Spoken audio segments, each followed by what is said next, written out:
عليكم ورحمة الله وبركاته. الحمد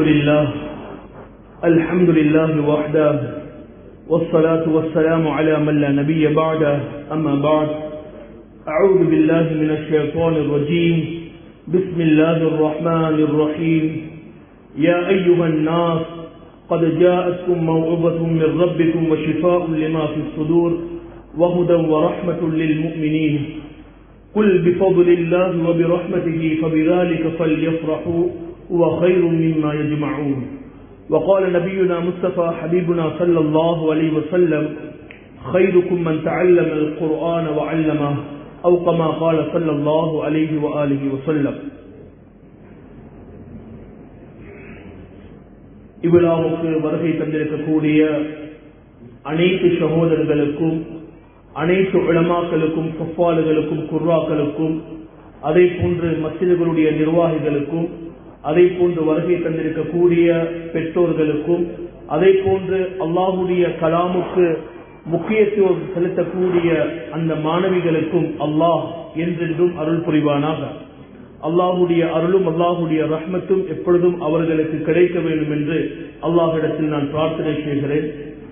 கண்ணியமானவர்களே, அல்லாஹுவின் நல்லடியார்களே, இன்று எங்களோட நாட்டில் அல்லாஹ் எங்கள் எல்லோரையும் மன்னிக்கணும். குர்ஆனுடைய விடயத்தில் அதிகமாக யாருமே முக்கியத்துவம் செலுத்துவது கிடையாது. எங்களோட நாட்டில் குர்ஆன் என்று வரும் போது அதற்கு முக்கியத்துவம் செலுத்தக்கூடிய வீதாசாரம் மிகவும் குறையும். கண்மணி நாயகம் ஸல்லல்லாஹு அலைஹி வஸல்லம் அவர்கள் ஒரு முறை மஸ்ஜிதுக்கு வருகை தந்தார்கள். அப்போது அங்கே சஹாபாக்கள் எல்லாரும் உட்கார்ந்து குர்ஆனை ஒருவருக்கொருவர் ஓதிக்கொண்டிருந்தார்கள். சிலர்கள் குர்ஆனை கற்றுக் கொடுத்துக் கொண்டிருந்தார்கள், சிலர்கள் குர்ஆனை இஸ்திமாஉல் குர்ஆன் கேட்டுக் கொண்டிருந்தார்கள். இன்னும் சில இடங்களில் சில ஃபிக்ஹுடைய வகுப்புகள், இதே போன்று பல வகுப்புகள் நடைபெற்றுக் கொண்டிருந்த நேரத்தில் அல்லாஹுடைய தூதர் வந்து உட்கார்ந்தது குர்ஆனுடைய ஹல்காவில். அல்லாஹுடைய தூதர் வருகை தந்து உட்கார்ந்தது குர்ஆனுடைய ஹல்காவில். ஸல்லல்லாஹு அலைஹி வஸல்லம் அவர்கள் அந்த இடத்தில் சஹாபாக்கள் ஓதியதை கேட்டார்கள். கேட்டுவிட்டு ஒரு வார்த்தை சொன்னார்கள்: நான் எந்த ஹல்காவுல, எந்த கூட்டத்தில் நான் அமர வேண்டும் என்று அல்லாஹ் கட்டளையிட்டானோ அப்படிப்பட்ட மஜ்லிஸ்ல என்னை உட்கார வைத்த அல்லாஹ்வுக்கே எல்லா புகழும் என்று அல்லாஹ்வை புகழ்ந்தார்கள். ஆகையால அல்லாஹ் எங்கள் எல்லோரையும் இந்த குர்ஆனுடைய ஒரு மஜ்லிஸ்ல அமர வைத்திருக்கிறான். அதற்காக வேண்டி முதன்மையாக நாம ஒவ்வொருவரும் அல்லாஹ்வை புகழ கடமைப்பட்டிருக்கிறோம். அல்ஹம்துலில்லாஹ் சும்ம அல்ஹம்துலில்லாஹ் அல்ஹம்துலில்லாஹ். அல்லாஹ் மௌத் வரைக்கும் எங்கள் எல்லோரையும் குர்ஆனுடைய ஹிதமாவில், குர்ஆனுடைய சேவைகளில் அல்லாஹ் எங்களை ஈடுபடுத்துவானாக. கண்ணியமான சகோதரர்களே, அன்பான தாய்மார்களே, சகோதரிகளே, இன்று எங்களோட நாட்டில் குர்ஆனுடைய நாலேஜ், குர்ஆனுடைய இல்மை விட்டும் எங்களுடைய பிள்ளைகள் மிக தூரமாக போய்கொண்டிருக்கிறார்கள். ஒரு காலம் இருந்துச்சு, அல்ஹம்துலில்லாஹ், குர்ஆனுக்கு முக்கியத்துவம் செலுத்தினார்கள். ஆனால் இன்று குர்ஆனுக்கு முக்கியத்துவம் செலுத்தக்கூடிய பெற்றோர்களும் குறைந்து விட்டார்கள், குர்ஆனை ஓதக்கூடிய பிள்ளைகளும் குறைந்து விட்டார்கள். இன்று உலக அறிவுக்கு, உலக இல்முக்கு கொடுக்கக்கூடிய முக்கியத்துவம், எந்த அறிவு சிறந்தது, எந்த நாலேஜ் சிறந்தது என்று அல்லாஹ்வுடைய தூதர் சொன்னார்களோ, இன்று அந்த அறிவுக்கு முக்கியத்துவம் செலுத்தப்படுவது கிடையாது. அந்த அறிவுக்கு மட்டுமல்ல, அல்லாஹ் மன்னிக்கோனும், அந்த அறிவை கற்றுக் கொடுக்கக்கூடியவர்களுக்கும் அந்த அறிவு நடைபெறக்கூடிய இடங்களுக்கும் இன்று முக்கியத்துவம் செலுத்தப்படுவதே கிடையாது. உதாரணத்துக்கு, ஒரு பாடசாலைக்கு எங்களுடைய பிள்ளையை நாங்கள் சேர்க்க போகின்ற நேரத்தில் எங்களுடைய மகனுக்கு அங்கு அட்மிஷன் எடுப்பதற்காக அந்த பாடசாலையுடைய மிகப்பெரிய பொறுப்புகளை நாங்கள் எடுக்கிறோம். சிலர்கள் சொல்லுவார்கள், பி பிளாக் நான் கட்டித்தாரேன், ஏ பிளாக்ல இருக்கக்கூடிய ப்ராப்ளங்களை நான் இவருக்கு செஞ்சு தாரேன், இந்த ஸ்கூல்ல ஸ்விமிங் பூல் இல்லையா அதை நான் செஞ்சு தாரேன், நான் வானம் என்று சொல்லல. ஆனா குர்ஆன் மதரசாவுக்கு போய் பாருங்க, குர்ஆன் மதரசாவுடைய பெஞ்ச பாருங்க, குர்ஆன் மதரசாவுடைய ஒயிட் போர்டை பாருங்க, குர்ஆன் மதரசால போடப்பட்டிருக்கக்கூடிய கர்ட்டனை பாருங்க, குர்ஆன் மதரசால உஸ்தாத் உட்கார்ந்து இருக்கக்கூடிய பெஞ்ச பாருங்க, குர்ஆன் மதரசாவுடைய கேட்டை பாருங்க. அது பார்க்கறதுக்கு நேரம் இல்லை. குர்ஆன் மதரசா ஃப்ரீ இல்ல, 500 ரூபா 600 ரூபா இந்த ஃபீஸ்ல தான் எங்களோட பிள்ளைகளை கொண்டு போய் போடுறோம். அதனால நாங்க யாருமே குர்ஆனுடைய மதரசாக்கு முக்கியத்துவம் செலுத்துறதே கிடையாது. அப்படி செலுத்தாத ஒரு காலகட்டத்தில் இங்க இருக்கக்கூடிய எல்லா நிர்வாகிகளுக்கும் உஸ்தாத்மார்களுக்கும் அல்லாஹ் ரஹ்மத் செய்யணும், தாய்மார்களுக்கும் அல்லாஹ் ரஹ்மத் செய்யணும். குர்ஆனுக்கு முக்கியத்துவம் செலுத்தி இந்த இடத்துல அமர்ந்திருப்பதற்காக நான் நினைக்கிறேன். எங்க நாட்டுல ஹாஃபில்மார்களுக்கு ஃபங்க்ஷன் செய்திருக்கிறார்கள், உலமாக்களுக்கு செய்திருக்கிறார்கள், அதே போன்று குர்ஆனை முடித்து இஜாஸா எடுத்தவர்களுக்கு செய்திருக்கிறார்கள். ஆனால் முதன்முறையாக தஅலீமுல் குர்ஆன், குர்ஆனை முடித்து ஆரம்பல் பயான் என்பத 2 பாட்களை முடித்துவிட்டு அல்ஹம்துலில்லாஹ் அதுல மத்னுல் ஜஸரியால இஜாஸா எடுப்பதற்கு இந்த நாட்டில் முதலாக கண்ணியப்படுத்தக்கூடிய மஜ்லிஸ், கண்ணியப்படுத்தக்கூடிய மேடை இதுவாகத்தான் இருக்க முடியும். அல்லாஹ் இந்த சேவையை முழு உலகத்துக்கும் செலுத்தக்கூடியதாக அல்லாஹ் ஆக்கி வைப்பானாக. நான் இந்த இடத்துல சில முக்கியமான விஷயங்கள் உங்களுக்கு மத்தியில் ஒரு முதாக்கரா, ஒரு நசீஹத்தாக நான் சொல்ல விரும்புகிறேன். கண்ணியமானவர்களே, அபூபக்கர் ரலியல்லாஹுடைய காலத்துல அபூபக்கர் ரலியல்லாஹுடைய, உமர் ரலியல்லாஹுடைய முழு நோக்கமும் அவங்களுடைய முழு ஏமும் குர்ஆனுடைய விஷயங்களுக்கு கடுமையாக முயற்சி செய்வார்கள். அல்லாஹ்வுடைய தூதர் வஃபாத்தாகினதுடன் உமர் ரலியல்லாஹுடைய முழு சிந்தனை என்னென்றா இந்த குர்ஆன் ஒன்று சேர்க்கப்படணும். அபூபக்கர் ரலியல்லாஹு ஏலா ஏலா என்று சொன்ன நேரத்திலையும் உமர் ரலியல்லாஹு விடல்ல, பின்னால போய் போய் இல்ல குர்ஆனை ஒன்று சேர்க்கணும், குர்ஆனை ஒன்று சேர்க்கணும் என்று சொல்லி குர்ஆனை ஒன்று சேர்ப்பதற்குரிய முயற்சிகளை செய்தார்கள். அபூபக்கர் ரலியல்லாஹு அவர்கள் வஃபாத்தாகினதற்கு பின்னால உமர் ரலியல்லாஹுடைய மைண்ட்ல ஓடினது, ஆட்சிக்கு வந்ததோட நான் நிறைய இடங்கள்ல சொல்றது மஸ்ஜிதுகள் நிர்வாகிகள், அதே போன்ற மதரசாவுடைய நிர்வாகிகள் குர்ஆனுடைய நுழைவுக்கு முக்கியத்துவம் கொடுங்க. எங்களோட பிள்ளைகள் ட்ரக்ஸுக்கு அடிமை என்று சொல்றோம், எங்களோட மாணவ மாணவிகள் எல்லாம் தவறான வழியில போறேன்னு சொல்றோம். இதற்கெல்லாம் அடிப்படை காரணம் குர்ஆனுடைய நாலேஜ், குர்ஆனுடைய இல்ம், குர்ஆனுடைய தொடர்பு இல்லாமல் போனது என்பதை மறந்துடவாங்க. எந்த சமூகத்துல, எந்த மஸ்ஜிதுல, எந்த ஊர்ல குர்ஆனுடைய தொடர்பு இருக்காதோ அல்லாஹ்வுடைய அஸாபு நிச்சயமாக இருக்கும். அல்லாஹ் மன்னிக்கோ. எந்த வீட்டுல குர்ஆனுடைய தொடர்பு இருக்காதோ, எந்த வீட்டுல குர்ஆன் ஓதப்படாதோ அந்த வீடும் மையவாடியும் ஒன்றென்று சொன்ன ஸல்லல்லாஹு அலைஹி வஸல்லம். எந்த மஹல்லாவுல குர்ஆனுடைய நாலேஜ், குர்ஆனுடைய இல்மு கொடுக்கப்படவில்லை என்று சொன்னா அந்த ஊரே மையவாடித்தான், அந்த ஏரியாவே மையவாடித்தான். கண்ணியமான சகோதரர்களே, உமர் ரலியல்லாஹுடைய நோக்கம் குர்ஆனுடைய நாலேஜை விட்டும் யாரும் பின்தங்கிவிடக் கூடாது.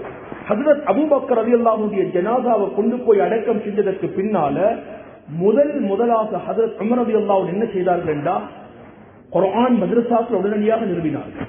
ஒவ்வொரு இடங்களிலும் குர்ஆனுடைய ஹல்காக்கள் உருவாக்கினார்கள்.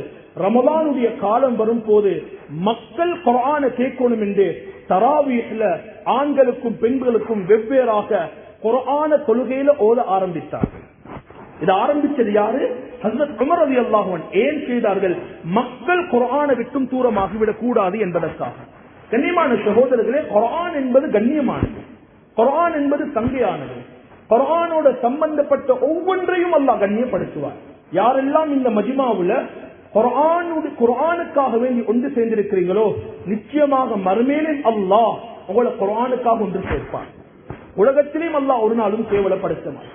ஏனென்றால் குர்ஆன் என்பது அது கண்ணியமானது. குர்ஆன் அல்லாஹ் சொல்லும் போது, இந்த குர்ஆனுடைய முக்கியத்துவத்தை அல்லாஹ் சொல்லும் போது இக்ரா வரப்புக்கல் அக்ரம், இந்த இடத்துல அல்லாஹ் பாவிச்சிருப்பது கண்ணியமான வார்த்தைகள். அல்லாஹ்வுடைய வார்த்தை என்பதை விட கண்ணியமான ரப்புடைய வார்த்தைகள், சங்கியான வார்த்தைகள். கண்ணியமான சகோதர, மஜ்மால நான் பேசிக் கொண்டிருக்கும் போது 4 பேர் என்ன கேவலப்படுத்தினா அது என்னுடைய மனதை புண்ணாக்கு. வந்தவர்களும் பாருங்க, ஹஸ்ரத் பேசும் போது ஹஸ்ரத்தை கேவலப்படுத்திட்டாங்கன்னு சொல்லுவோம். இது காலமாக இது ஆறாது, இது கேவலம். அதே போல இந்த கேவலத்தை எப்பொழுதுமே அழிக்க முடியாது போல அல்லாஹ்வுடைய கண்ணியமான இந்த வார்த்தைகளை எப்பொழுதும் அழிக்க முடியாது. இந்த கண்ணியமான வார்த்தைகளை அல்லாஹ் பிஐதி ஸஃபரா கிராமின் பரரா, எழுதப்பட்ட மலக்குமாரும் யாரு? சாதாரண மலக்குகள் அல்ல, சங்கையான மலக்குகளை கொண்டுதான் அல்லாஹ் எழுத வச்சான். எதுல எழுத வச்சான்? ஃபீ சுஹுஃபின் முகர்ரமா. அல்லாஹ்வுடைய வார்த்தைகளை பாருங்க, அவனுடைய வார்த்தை கண்ணியம் என்று சொல்றான், எழுதப்பட்ட மலக்குகளும் கண்ணியம் என்று சொல்றான். அதே போன்று எழுதப்பட்ட லஹ்வுல் மஹ்ஃபூலும் ஃபீ சுஹுஃபின் முகர்ரமா, கண்ணியமான சங்கையான ஏடுலதான் அல்லாஹ் இந்த குர்ஆனில் எழுதியிருக்கிறான். அதுவும் இந்த குர்ஆன் எப்படிப்பட்ட குர்ஆன்? இன்னஹு லகுர்ஆனுன் கரீம், சங்கையான குர்ஆன், கண்ணியமான குர்ஆன். ஆனா எங்களுக்கு மத்தியிலும் சங்கத்தான், எங்களுக்கு மத்தியிலும் கண்ணியம் தான். அதனால தான் டிவிக்கு மேல வச்சிருக்கிறோம், அதனால தான் டிவிக்கு மேல வச்சிருக்கிறோம், அதனால தான் முசல்லால சுத்தி வச்சிருக்கிறோம், அதனால தான் ரமலான்ல ஒரு காலத்துல எடுத்து கொஞ்சம் தூசியை தட்டி வைக்கிறோம். எங்களுக்கு கண்ணியம் இருக்குது. இந்த கண்ணியத்தை அல்லாஹ் சொல்லல, இந்த குர்ஆனுடைய கண்ணியத்தை அல்லாஹ் சொல்லல. இந்த குர்ஆனை பாருங்க, சுப்ஹானல்லாஹ். இந்த குர்ஆன் உடைய கருத்துக்கள், இந்த குர்ஆனுடைய வார்த்தைகள் நாங்க சொல்லும் போது அல் பயான் எவ்வளவு ஹஸ்ரத் பிரைஸ் 300 ரூபாய், குர்ஆன் எவ்வளவு 1400 2000 ரூபாய். கண்ணியமானவர்களே, அந்த குர்ஆனுடைய தாளுக்கும் அல் பயானுடைய தாளுக்கும் பிரிண்ட்டுக்கும் தான் விலை 300 ரூபாய் 1400 ரூபாய். அந்த குர்ஆனுடைய எழுத்துக்கும் அல் பயான்ல இருக்கக்கூடிய அலிஃபுக்கும் பாவுக்கும் யாருக்கும் விலை கொடுக்க முடியாது, விலை கொடுக்க முடியாது.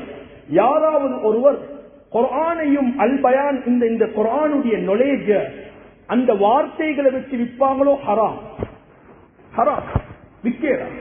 எப்படி தண்ணீரை விற்க முடியாதோ, இப்ப நாங்க ஒவ்வொரு கடைகளுக்கு போனா தண்ணி பாட்டில் இருக்கும், அந்த பாட்டிலுக்கு விலைத்தானே ஒழிய தண்ணீரை விற்கிறது ஹராம். எங்கட மார்க்கெட்ல மினரல் வாட்டர் விற்கலாம், ஹராம்.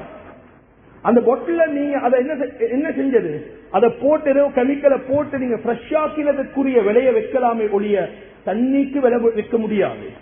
அதே போல குர்ஆனுடைய எழுத்துக்கும் குர்ஆனுடைய knowledgeக்கும் ஒருவர் விலை நிர்ணயம் செஞ்ச அந்த எழுத்துக்கு கலாமுல்லாஹ், அது அல்லாஹ்வுடைய வார்த்தைகள். குர்ஆனுக்கு யாரும் விரும்பியது போன்று கருத்து சொல்லேடா, அதனுடைய மானாக்கள், அதனுடைய தெளிவுகள் அது அல்லாஹ்க்கு மட்டும் தான் தெரியும். அல்லாஹ் எதை தன்னுடைய தூதருக்கு சொன்னார்களோ, எதை சொன்னானோ அதைத்தான் அல்லாஹ்வுடைய தூதர் நமக்கு சொன்னார்கள். அல்லாஹ் இந்த குர்ஆனை யாருக்கு இறக்கி வச்சான், யாரை கொண்டு? நஸல பிஹி ரூஹுல் அமீன், நஸல பிஹி கண்ணியமான ரூஹுல் அமீன் என்ற வானவர் ஜிப்ரீலை கொண்டு இறக்கி வச்சான். யாருக்கு இறக்கினான்? அல்ஹம்துலில்லாஹில்லதி அன்ஸல அலா அப்திஹில் கிதாப் தபாரக்கல்லதி நஸலல் ஃபுர்கான அலா அப்தி. தன்னுடைய அடியார் முஹம்மது ஸல்லல்லாஹு அலைஹி வஸல்லம் முஜ்தபா முஸ்தபா ஹபீபுனா கரீமுனா ஸல்லல்லாஹு அலைஹி வஸல்லம் அவர்களுக்கு தான் இந்த குர்ஆனை இறக்கி வச்சார். இன்னைக்கு நிறைய பேர் சொல்றத பாக்குறோம். நேற்று இரவு கூட ஒரு வார்த்தையை பார்த்து ஒரு சகோதரர் இந்தியாவுல பேசுறாரு, இஸ்ரோவுக்கு அனுப்பி வச்சிருக்கக்கூடிய அந்த சப்ஜெக்ட் பேசும் போது இது குர்ஆன்ல சொல்லப்பட்டிருக்கு, ஆனா அல்லாஹ்வுடைய தூதர் உம்மி நபி படிப்பு அறிவில்லாதவர். நஊது பில்லாஹ். என்ன சொல்றாரு, நாங்க நிறைய பேர் உம்மி நபி என்று நினைச்சிருக்கிறோம், என்னென்றா அல்லாஹ்வுடைய தூதருக்கு படிப்பறிவில்லை என்று. நஊது பில்லாஹ். அல்லாஹ்வுடைய தூதர் உம்மி நபி என்ற அதனுடைய மீனிங் தெளிவாக விளங்கிக்கோங்க. இதற்கு பின்னால யாராவது சொன்னாலும் எழும்பி கேளுங்க. எங்களோட ஸல்லல்லாஹு அலைஹி வஸல்லத்தை யாருக்கு முன்னாலும் எங்களுக்கு கேவலப்படுத்த முடியாது. உம்மி நபி என்று சொன்னா எழுதவும் தெரியா, வாசிக்கவும் தெரியா, படிப்பறிவில் என்பதல்ல. இன்னமா புஇஸ்து முஅல்லிமா, அல்லாஹ்வுடைய தூதர் எங்கள் எல்லோருக்கும் முஅல்லிமாக வந்தார்கள். முஅல்லிமாக நானும் நீங்களும் மாணவர்கள். எங்களுக்கு மேலால ஒரு ஆசான் இருப்பாரு, அந்த ஆசானை எடுத்தால் அவருக்கு மேலால ஒரு ஆசான், அவரும் ஒரு மாணவர். நீங்கள் இந்த மத்ருல் ஜஸரியாவை எடுத்தால் கடைசியில் போய் நீங்கள் எடுக்கக்கூடிய இஜாசாக்கள் யாரோட போய் சேருது? இமாம் நாஃபி ரஹ்மஹுல்லாஹ் அவர்களோட தான் இமாம் ஜஸர் ரஹ்மஹுல்லாஹோட போய் சேருது. இமாம் ஜஸர் ரஹ்மத்துல்லாஹுடைய அந்த சில்சிலாக்கள் எடுத்தா கடைசியா போய் சேர்ற முஅல்லிம் யாரு? ஹபீபுனா ஸல்லல்லாஹு அலைஹி வஸல்லம். ஹபீபுனா ஸல்லல்லாஹு அலைஹி வஸல்லம் இந்த உலகத்துல யாருக்கு கீழாலே மாணவர்களாக இருந்தது கிடையாது. அல்லாஹ்வுடைய தூதருக்கு அவர்களுக்கு எந்த உஸ்தாதுமே கிடையாது. அல்லாஹ்வுடைய தூதர் இந்த உலகத்தில் முஅல்லிமாகத்தான் இருந்தார்கள். அதனால்தான் அவர்கள் உம்மி நபி, அவர்களுடைய ஆசான் அல்லாஹ். அந்த அல்லாஹ் தான் இந்த கலாமை கொடுத்தார். அந்த உம்மி நபி தான் உலகத்துடைய இறுதி முடிவு வரைக்கும் நவீன கருத்துக்களை, சயின்ஸை பத்தி, அரசியலை பத்தி, மெடிசினை பத்தி, ஒவ்வொன்றை பற்றியும் அல்லாஹ்வுடைய தூதர் எமக்கு மத்தியில பேசியிருக்கிறார்கள். ஆனால் அவர்களுக்கு எழுத தெரியாது, வாசிக்க தெரியாது. அது ரெண்டையும் தவிர மற்ற அனைத்து knowledgeகளையும் அல்லாஹ் கற்றுக் கொடுத்தார். அப்படிப்பட்ட ஸல்லல்லாஹு அலைஹி வஸல்லம் என்ன சொன்னார்கள் தெரியுமா? இந்த குர்ஆன் அல்லாஹ் எனக்கு இறக்கி வைத்தான். யாருக்கு? என்னுடைய உம்மத், சிறந்த உம்மத்தாகி இந்த உம்மத்துக்கு அல்லாஹ் இந்த குர்ஆனை தந்திருக்கிறார். கண்ணியமானவர்களே, குர்ஆன் கண்ணியமானது, குர்ஆனோட சம்பந்தப்பட்ட அனைத்துமே கண்ணியமானது.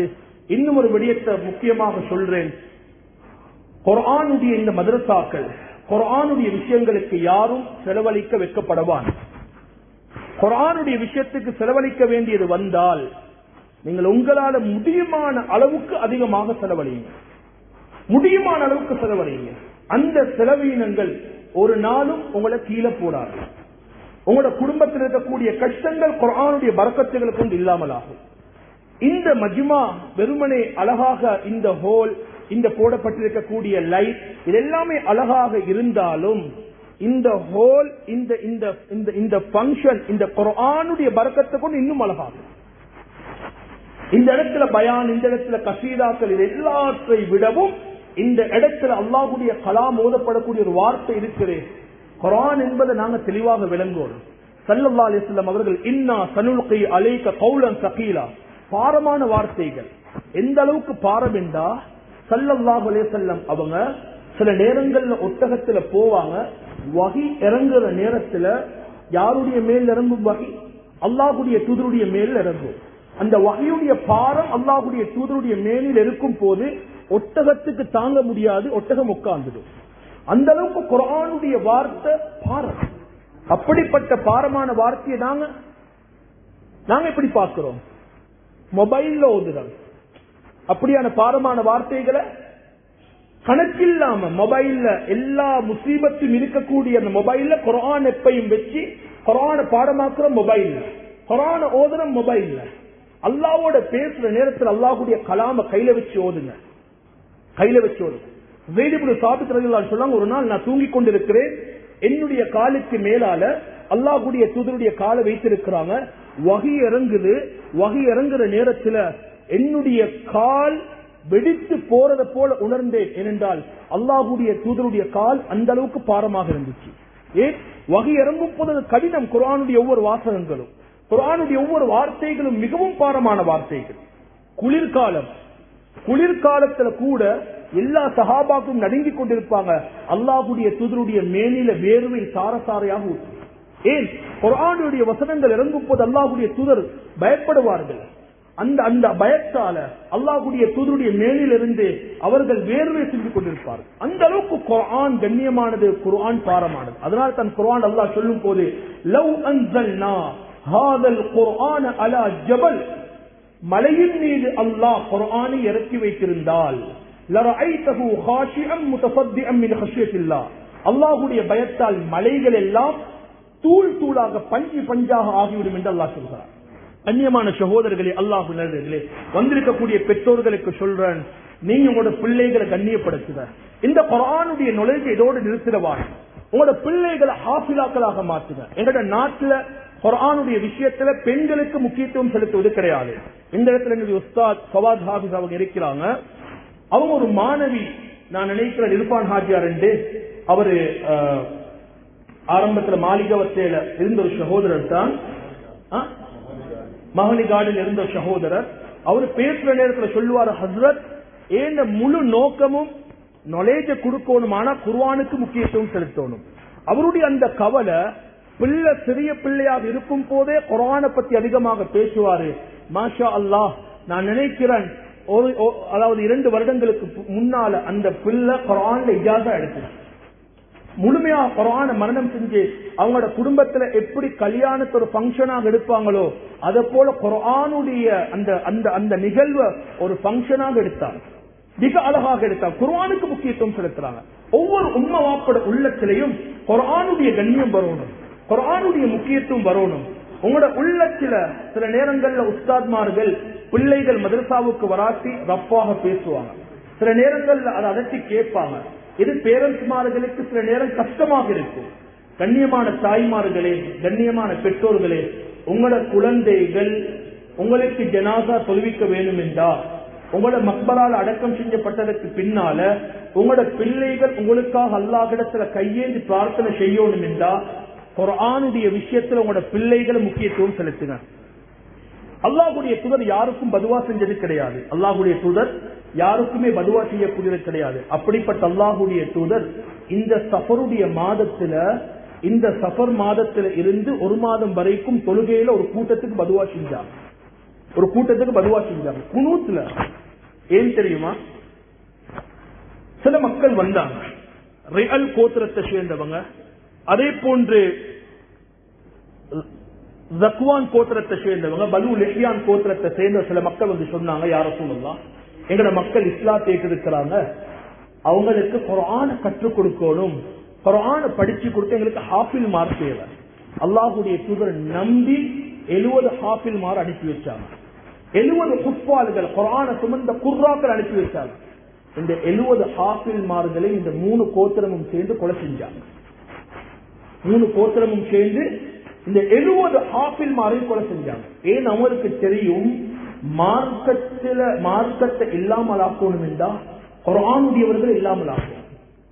குர்ஆனுடைய நாலேஜ், நான் ஸ்பெயினுடைய வரலாறு நான் ஆரம்பத்தில் இதற்கு முன்னால் பல இடங்களில் பேசியிருக்கிறேன். 700 ஆண்டுகள் ஸ்பெயினை ஆண்டாங்க. இந்த ஸ்பெயினுடைய வரலாறு இஸ்லாமியர்களிடத்திலிருந்து இல்லாமல் போவதற்கு நசாராக்கள் அப்பிருந்த எதிரிகள் செஞ்ச முதலாவது வேலை குர்ஆனுடைய மதரசாக்கள் இல்லாமல் ஆக்கினார்கள். குர்ஆனுடைய மதரசாக்கள் இல்லாமல் ஆக்கினார்கள். அதே போன்று புகாராவுல இமாம் புகாரி ரஹ்மத்துல்லாஹ் புகாரி ஷரீப் நடத்தின அந்த மஸ்ஜிதுல வரலாறு ஹிஸ்டரி எடுத்து பாருங்க, முதலாவதாக இல்லாமல் ஆக்கப்பட்டது குர்ஆனுடைய மதரசா. இன்னைக்கு எங்கட நாட்டிலையும் அதற்காக பெரிய சூழ்ச்சிகள் நடந்து கொண்டிருக்கு. பெரிய சூழ்ச்சிகள், பிள்ளைகளுக்கு குர்ஆனுடைய நாலேஜ் கொடுக்கப்படக்கூடாது என்பதற்காக பலவிதமான திட்டங்கள் இப்பொழுது எங்களுக்கு விளங்காமல் நடைபெற்றுக் கொண்டிருக்கிறது. கண்ணியமான சகோதரர்கள், 70 ஹாஃபில்களும் கொலை செய்யப்பட்டதினால சுப்ஹானல்லாஹ் அல்லாஹ்வுடைய தூதருடைய உள்ளம் கடுமையாக வருத்தப்பட்டார்கள். 1 மாத காலம் அல்லாஹ்வுடைய தூதர் அழுதார்கள். ஒவ்வொரு குனூத்திலையும் அவர்களுக்கு எதிராக, யா அல்லாஹ் 3 கோத்திரத்தையும் அழிக்கிறியா, தனக்கு அடித்தார்கள், தன்னுடைய சாட்சவ கொலை செஞ்சார்கள், தன்னுடைய பிள்ளைகளுக்கு அநியாயம் செஞ்சார்கள். அல்லாஹ்வுடைய தூதர் யாருக்கும் பதுவா செய்யல, அவர்களுக்கு செஞ்ச எந்த ஒரு அநியாயத்துக்கும் அல்லாஹ்விடத்துல கையேந்தல்ல.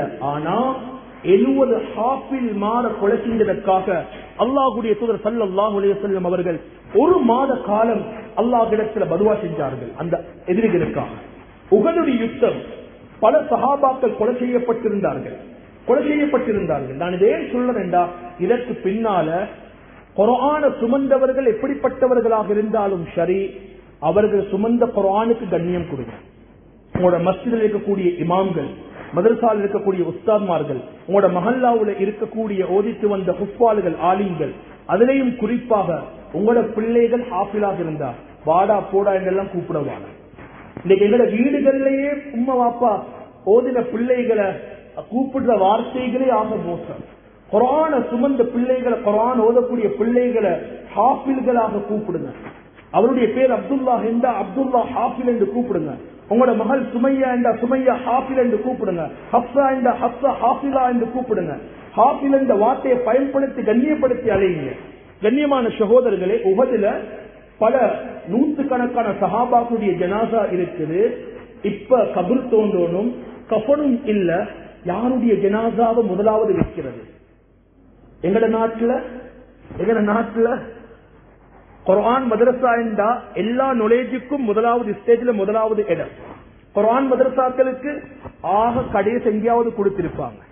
சில ஊர்கள்லயும் மஸ்ஜிதுக்குள்ள குர்ஆன் மதரசா செய்ய விட மாட்டாங்க. மஸ்ஜிதுக்கு வெளியில் ஏதாவது தகரத்தால நாளாக அடிச்சு அதுக்குள்ளதான் வைப்பாங்க. எங்க நாட்டுடைய ஹாலாத். ஏன்னா குர்ஆனுடைய நாலேஜ பாக்குறத கூப்பிட்டு பழவே லெப் ஹஸ்ர அந்த வார்த்தைகளே மோசமாக கூப்பிட்டு பழகிட்டோம். எங்க நாட்டுல ஷேக் அவர்கள் பல வருஷங்களாக எங்களுடைய நாசிர் மௌலவி அவங்க எத்தனை ஹாஃபில்மார் உருவாக்கிட்டாங்க. இங்க இருக்கக்கூடிய நிறைய உலமாக்கள் அவர்கிட்ட ஓதினவர்கள் தான். ஆனா நாளை மறுமேல் அவருடைய கண்ணியத்தை நீங்க ஒவ்வொருவரும் பார்ப்பீங்க. அல்லாஹ்வுக்கு முன்னால் அல்லாஹ் இஹ்லாஸ் உள்ளதாக அல்லாஹ் அவர் ஆக்கி வைப்பானாக. சாதாரணமான ஒரு இல்ம இல்ல.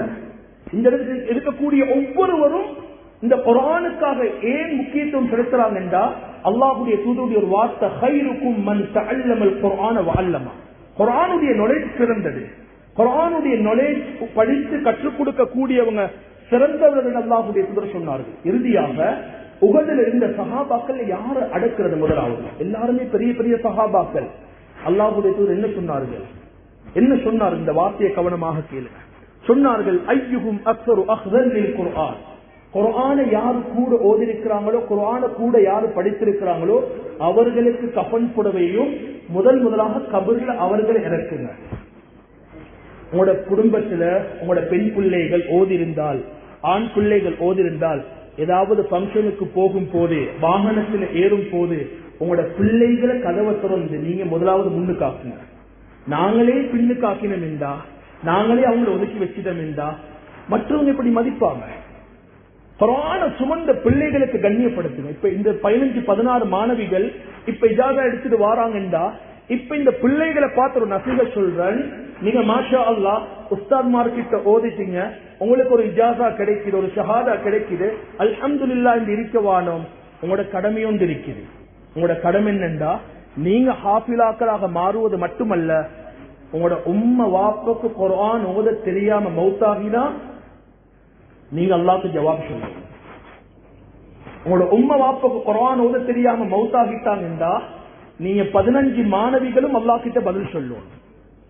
இந்த மதரசா உங்களுக்கு குர்ஆனுடைய நாலேஜ் தந்திருக்குது. இப்ப நீங்க யோசிக்கணும், நான் ஹாஃபிலாகவும் மாறணும். இந்த இந்த இந்த இந்த ஏன மத்திய சூழ உள்ள அந்த ஏரியாவுக்கு நான் என்ன செய்யணும்?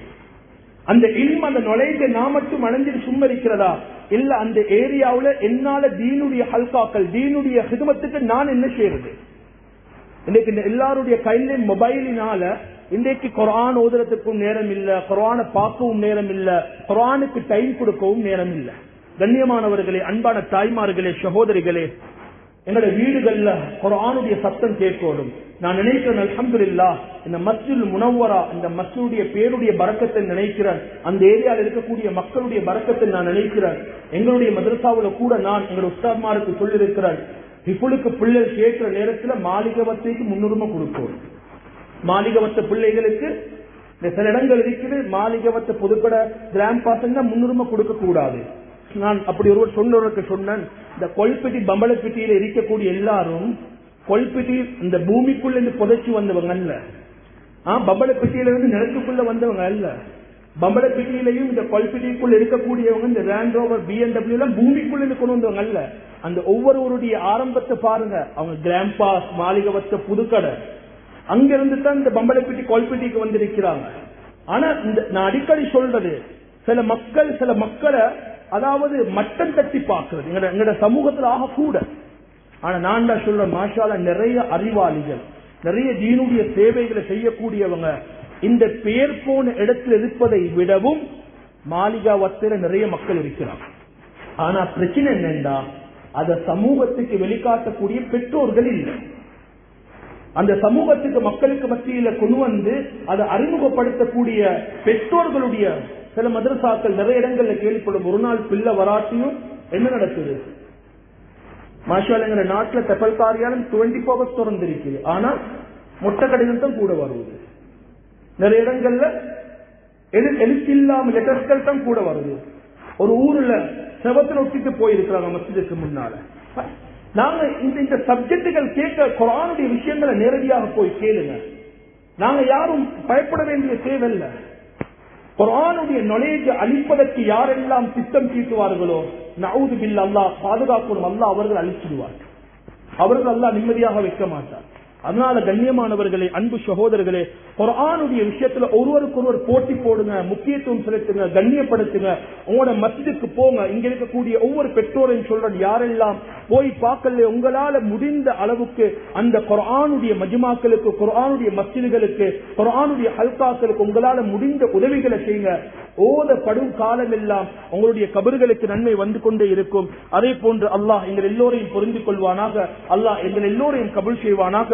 இந்த வெளியாகக்கூடிய இந்த 15-16 மாணவிகளையும் அல்லாஹ் ஹாஃபிலாவாக ஆக்குவானாக. இந்த 16 ஹாஃபிலாக்களை கொண்டு பல லட்சக்கணக்கான ஹாஃபிலாக்களை அல்லாஹ் உருவாக்குவானாக.